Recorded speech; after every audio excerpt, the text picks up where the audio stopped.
bowling off this Thursday edition of the SportsMax Zone with cricket. The West Indies will try to keep their Women's World Cup hopes alive with a win against Ireland when the two go head-to-head in their second qualifying encounter in Lahore, starting early Friday morning Caribbean time, 12:30. That will be 11:30 Jamaica time tonight.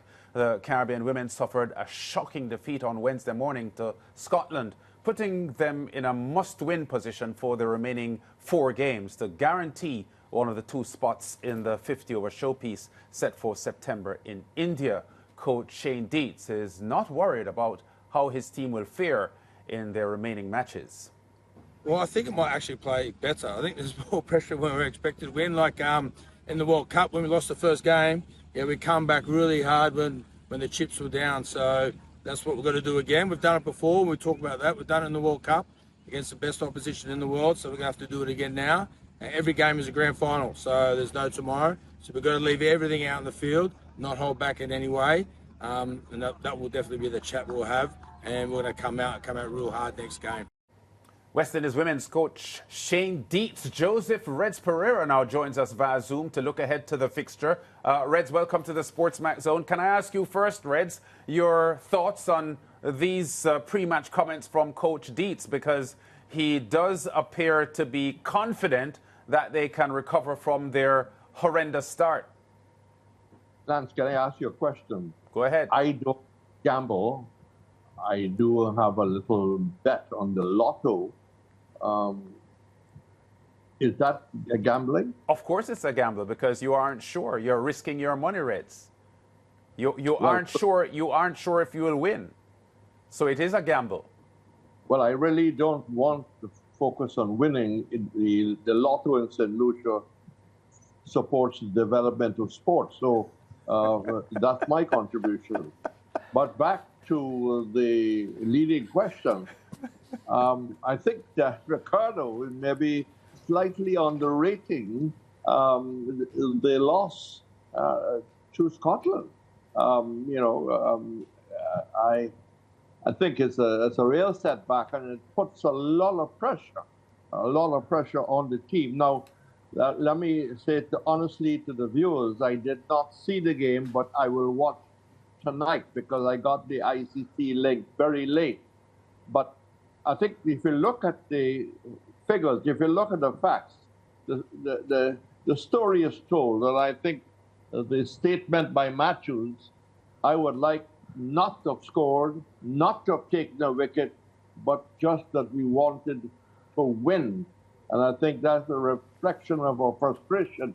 But we had Scotland 6-9 for 3 after 16 overs. And then Bryce and McCoy simply dominated, especially our spinners. Bryce 55 from 56 and McCoy 45 from 44. And that really set them a fairly decent target. In short, we batted badly except for Matthews and James, and our spinners, with all due respect to Haley, our captain, getting 4 wickets, a little too expensive. Yeah, and Reds, how much weight do you put on the view from Coach Dietz that the team tends to perform better when there is more pressure on them in the case of being forced to win as opposed to when they have what appears to be an easier assignment? Because that was part of his narrative just now, that he believes based on their temperament, now that their backs are against the wall, you will see the best of them. Well, I think it would have been a lot better if we had beaten Scotland. I think the pressure is on. The pressure would not be on if we had beaten Scotland. I don't quite share the view, but I understand he's the coach and he's got to be positive. Yeah, Reds, are you surprised that Coach Dietz did not see him more upset in that post-match interview? He seemed rather calm in my estimation. Yes, I suppose that's his role. I mean, he represents the team. He's the coach of the team. And he cannot afford, although he might have been very disappointed with the loss, to sound too negative and to sound positive. Let's see if, in fact, it will work out the way he described. Yeah, compare that though to how he sounded after the first one-day international against India last year when he said, "This is the worst performance I've ever seen from this team. This cannot continue. We can't play cricket like this." It just felt very, very different, and maybe I'm overthinking it at this stage, but I feel as if there's a place where you are going to show that frustration and really get the team to understand that the performance was not good enough, it's at the World Cup qualifying tournament where everything is on the line. Well, Ricardo, he probably felt that he sounded off before, and maybe this is not the right time to sound off again and be critical. The news gets around very, very quickly indeed, and he knows that players get telephone calls, they get emails, so maybe just playing it very safe. Yeah. Reds, would you make any changes for tonight's second one-day international, for tonight's second encounter?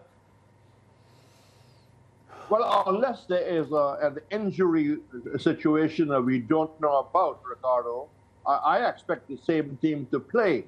But the same team cannot play the way they played because other than Matthews and James, and they actually put together the majority of the runs.